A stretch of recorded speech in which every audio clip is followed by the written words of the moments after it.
Hello and welcome to Out Nerdy. I'm Paul, and it's bloody freezing here in the UK, or at least it is by our standards. So, in the last few days, we've had a tale of two men. In the red corner, Benedict Cumberbatch, an actor of course, saying that men are toxic and they need to be fixed, as though we were dogs having our bollocks chopped off.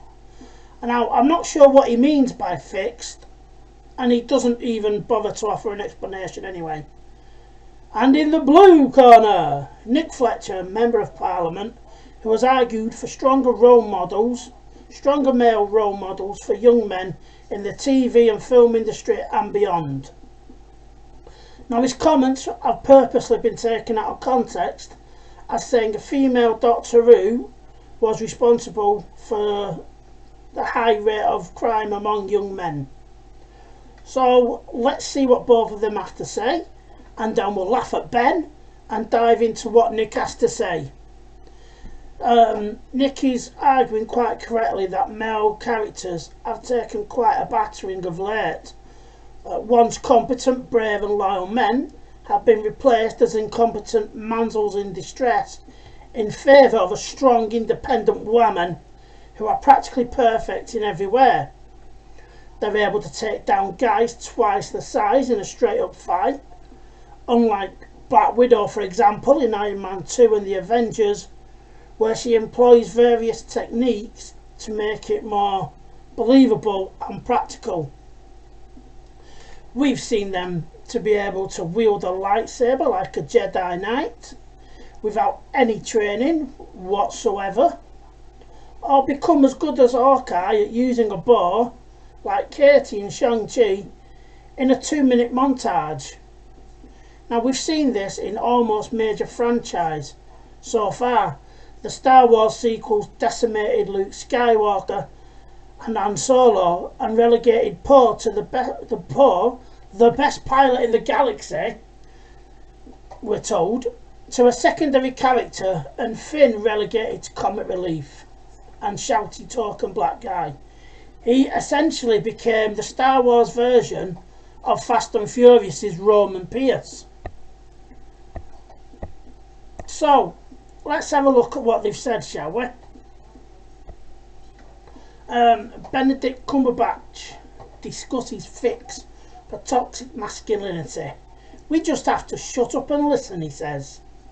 We need to fix the behaviour of men, says the actor while discussing his new film The Power of the Dog.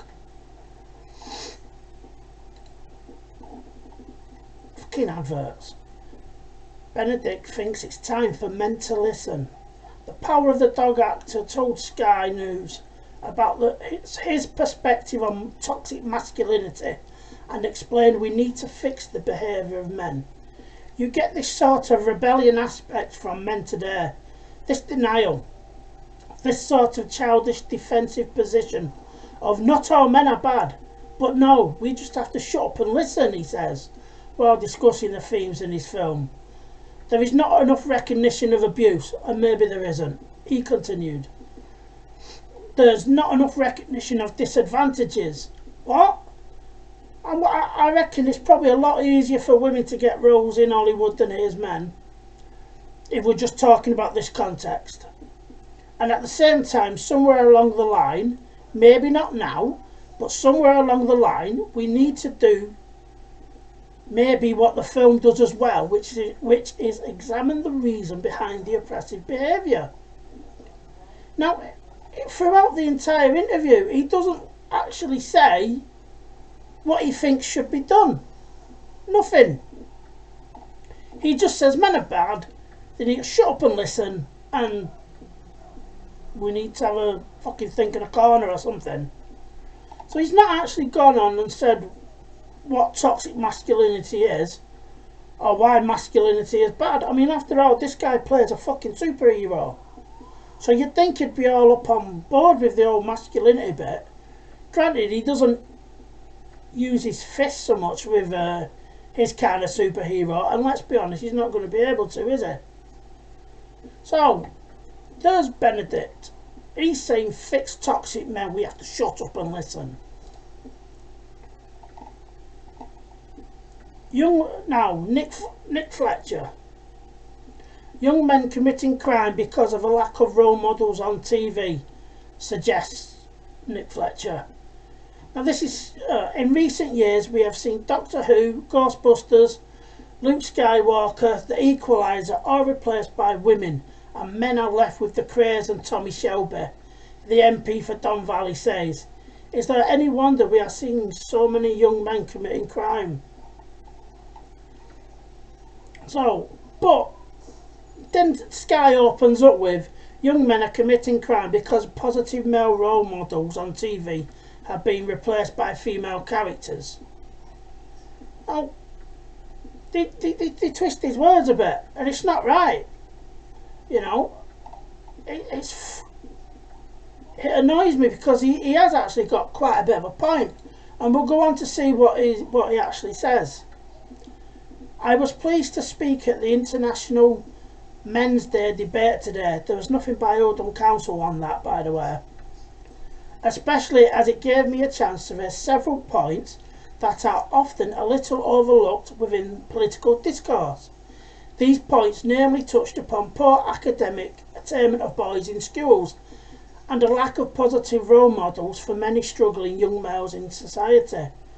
Now this poor academic attainment by boys, this has been going on for decades.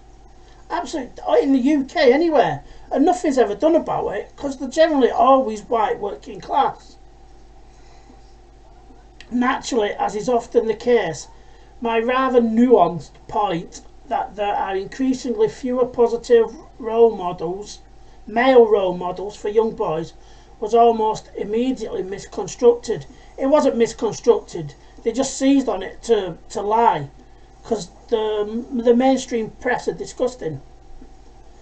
My point was in fact a straightforward one, and in no way linked Doctor Who being a female to crime being committed by men.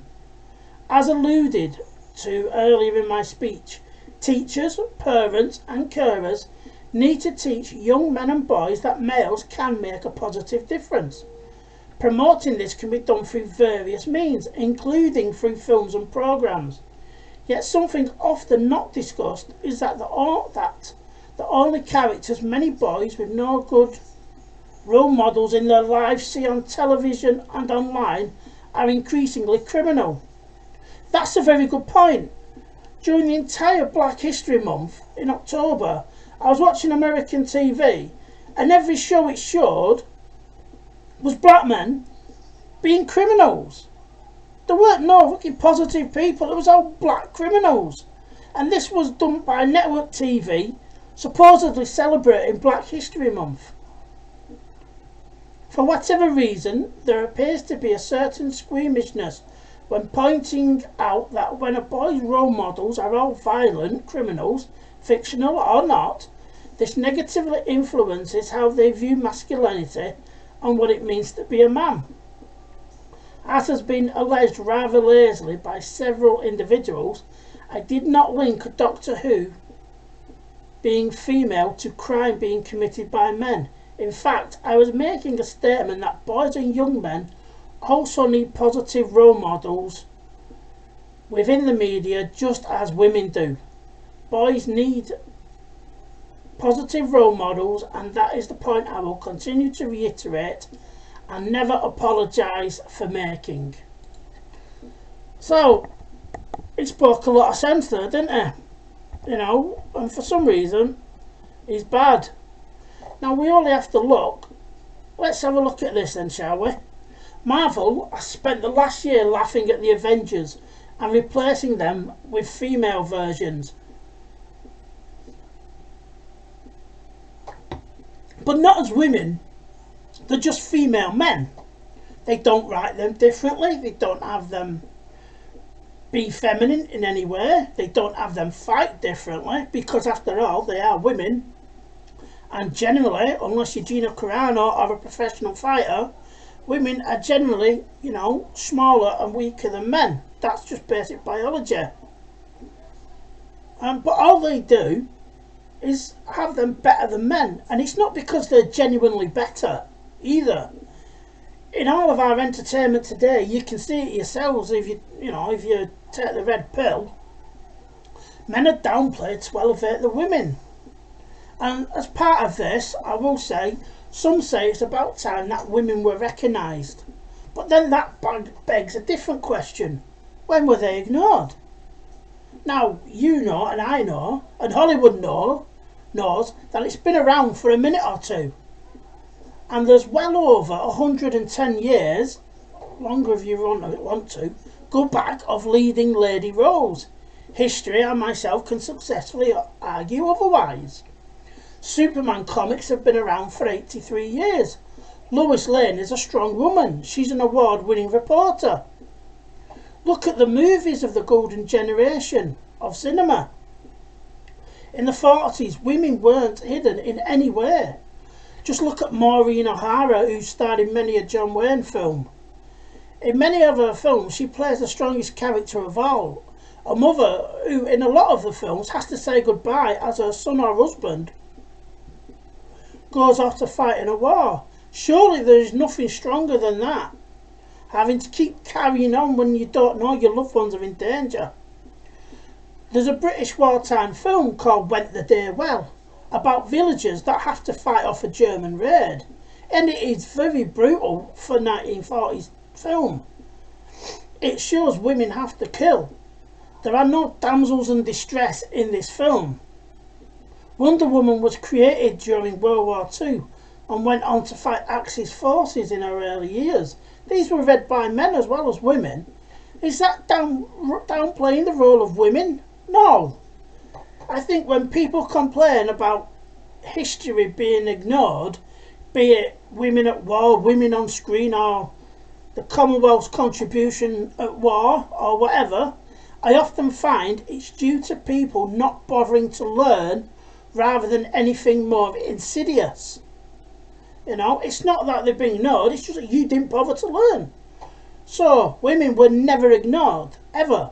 The roles were traditionally more along feminine lines, and there's nothing wrong with that. Now, for whatever reason, that's wrong, or it's suddenly misogynistic. Women have to be shown as warriors. And there's nothing wrong with that. There's many women through history where they were warriors. But nowadays, it's done at the cost of what women are known as being traditionally strong for. I mean, what's wrong with being a mama bear? Eh? So isn't it right? Well, about Doctor Who, no he isn't. Obviously. But he does have a point in the way men are treated nowadays in our entertainment and in our politics. Yeah? Let's be honest, men have always been shown to be the bad guys in entertainment, and this has been going on since men first told stories to each other when living in caves. So it's not a new phenomenon. You know, what is new is that there's now no balance. Men are either portrayed as bad, weak or stupid, and that's it. For the last few years and for the next few, men have been and will be under attack. Young boys aren't seeing the heroes that men of my age may have seen. I grew up on a diet of 80s cartoons and TV shows, of early morning serial TV shows such as Zorro and Flash Gordon, and I also grew up on a ton of World War II movies. I've carried films such as Star Wars and Indiana Jones with me into adulthood, and no doubt all the stuff I've watched, as well as my own father, has contributed to whatever moral code I have and try to live my life to. It's important, especially now, for boys to have positive role models. I'm not going to say see themselves in characters, because that's lefty bullshit. Some of my favourite characters are female. Sarah Connor, Buffy, Ahsoka and Nikita. Nikita may not be a positive role model, because she, kills people, but you get the point. But in an era when mental health issues, especially opting out amongst men, outweigh those of women, I think it's time to give men a break from the bashing. Men don't have it easier, no matter how it's tried to be portrayed. I'd wager The answer to men's problems isn't less masculinity, but more. Show us men struggling and overcoming issues. Show us the hero's journey that many of us were raised on. It's not too difficult. Show us men doing good deeds again. Yeah, because he's absolutely right, where the majority of what you see now, the men are just bad. You know, they're evil, they're abusive, they're racist. That's all we see. You know, and those that aren't are generally weak or beta males. They're not some. You know, look at Luke Fox from Batwoman. We're supposed to buy that he can be Batwing, but he's never shown us anything. You know, give boys hope, a moral code, a set of ideas that they can mould themselves on if needs be. Right, that's all for this video. Hope you enjoyed it. It went on a bit longer, but I felt like it needed to be said now. Anyway, please like, share and subscribe. You will find me on social media, and I will see you again soon. Bye for now.